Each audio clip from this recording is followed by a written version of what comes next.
এই মুহূর্তে অবস্থান করছি শরীয়তপুর জেলা প্রশাসকের কার্যালয়ের সামনে।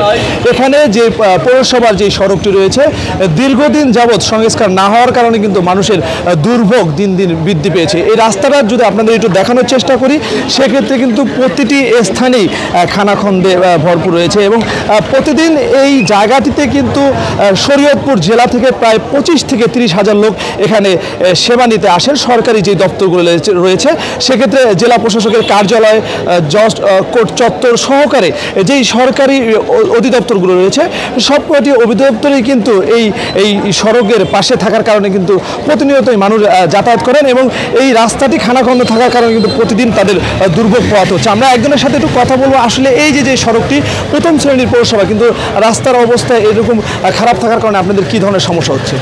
এই তো প্রতিনিয়ত 8টা থানার মানুষ এখানে বিচার প্রার্থী মানুষ আসে, প্রশাসনিক কাজ থাকে, বিচারিক কাজ থাকে, মানুষ বিভিন্ন কার্যক্রমের জন্য এই অঞ্চলটাতে আসে। অথচ দেখেন রাস্তার কি অবস্থা, একদম বড় বড় খাদ হয়ে গেছে, এখানে মাছ চাষ করা যাবে।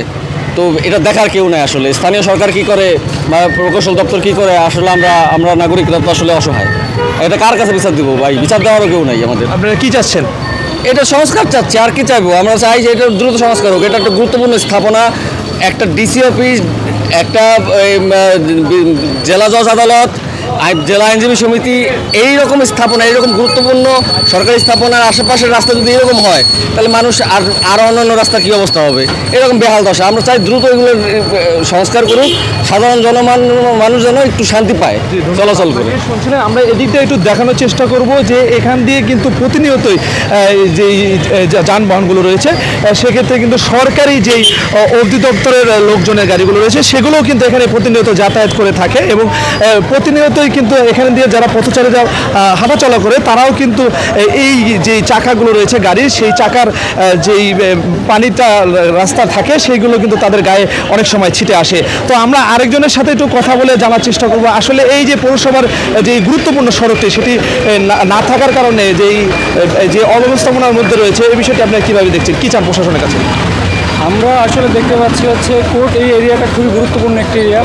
পাশেই পাসপোর্ট অফিস, এইখানে জেলখানা, কোর্ট, এই এরিয়াটা রাস্তাটা এতটাই খারাপ যে এই দিক দিয়ে একটা অটো রিক্সা গেলেও অধিকাংশ সময়, এখন তো আপনারা দেখতে পাচ্ছেন যে রাস্তা বৃষ্টি হয়েছে, বৃষ্টির কারণে পানি জমে গেছে, দুর্ভোগ হচ্ছে মানুষের। কিন্তু শুকনো অবস্থায় এখানে দুর্ঘটনা ঘটে, অটো উল্টে যায়, মোটরসাইকেল অ্যাক্সিডেন্ট হয়।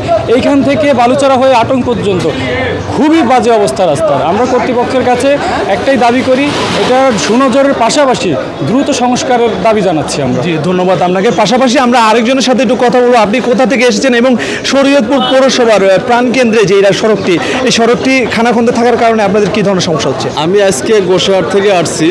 গোসাহাট থেকে আসার পথে এই রাস্তাটা এতটাই বাজে অবস্থা যে সামান্য বৃষ্টি হলে বিভিন্ন জায়গায় খানাখন্দে পানিতে আটকে যায়। আমাদের আসতে খুবই কষ্ট হয়। আমাদের গোসাহাট, ডাম্বরডা, বেদেরগঞ্জ এবং সখীপুর থানার প্রায় এই রাস্তাটি দিয়ে প্রতিদিন 40 থেকে 45 হাজার মানুষের যাতায়াত। কারণ এইটা একটা শরীয়তপুর জেলার মধ্যে অত্যন্ত গুরুত্বপূর্ণ একটা রাস্তা। এখানে জেলা প্রশাসকের কার্যালয় এবং জেলা জজ, দায়রা জজ আদালতের কার্যালয়। এখানে আমরা অনেকটাই ভোগান্তির মধ্যে পড়ি এখানে আসতে। আমি চাই এই রাস্তাটা খুব দ্রুত সংস্কার হওয়া উচিত, আমি মনে করি। জি, ধন্যবাদ আপনাকে। শুনছিলেন একজনের কথা, আমরা আরেকজনের সাথে কথা বলবো। আসলে এই যে শরীয়তপুর পৌরসভা যে সড়কটি, সেই সড়কটির কারণে আপনাদের কি ধরনের সমস্যা হচ্ছে? আচ্ছা, আমি যেখানে দাঁড়ায় আছি আমার ঠিক পেছনে আছে শরীয়তপুর জেলা আইনজীবী সমিতি, ঠিক তার পাশে আছে শরীয়তপুরের জেলা প্রশাসকের কার্যালয়, তার পাশে আছে শরীয়তপুরের জেলা ও দায়রা জজ আদালত। আমার দেখা এখানে শরীয়তপুর মেন সড়ক থেকে সবচেয়ে জনবহুল এবং জনগণ সবচেয়ে বেশি যে রাস্তাটা লিঙ্ক রোড হিসেবে ব্যবহার করে সেটা হচ্ছে এই রোড। ইতিপূর্বে এই রোড ছিল এলজিডির আন্ডারে, এখন আমরা জানি এই রোডটা আছে পৌরসভার আন্ডারে। আমার এখান থেকে পৌরসভার দূরত্ব সর্বোচ্চ 2 মিনিট বা 1 মিনিটের ওয়াকিং ডিস্টেন্স। এবং এখন বর্তমানে যে প্রশাসক রয়েছে সে এই রাস্তা দিয়ে নিয়মিত যাতায়াত করেন, তথাপিও আপনি দেখবেন এই রাস্তা যে মোটামুটি ডোবা হয়ে আছে। দীর্ঘদিন যাবৎ এই ভোগান্তি, আমরা সাধারণ জনগণ হিসেবে খুবই ভোগান্তির সম্মুখীন হচ্ছি। আমরা চাই প্রশাসন এবং জেলা প্রশাসক এবং যিনি প্রশাসক হিসেবে দায়িত্ব পালন করছেন শরীয়তপুর পৌরসভার, তার অতি দ্রুত তদারকি প্রার্থনা করছি। জি, ধন্যবাদ আপনাকে। শুনছিলেন একজনের স্থানীয় কথা। পাশাপাশি আমরা শরীয়তপুর পৌরসভা যিনি কিনা পৌর প্রশাসক রয়েছেন তার সাথে কথা বলে যেটি জানতে পেরেছি ইতিমধ্যেই কিন্তু শরীয়তপুরের যে কোর্ট চত্বর রয়েছে সেখান থেকে পাকার মাথা পর্যন্ত তারা কিন্তু টেন্ডার প্রক্রিয়া এনেছে প্রায় 800 মিটার সড়ক।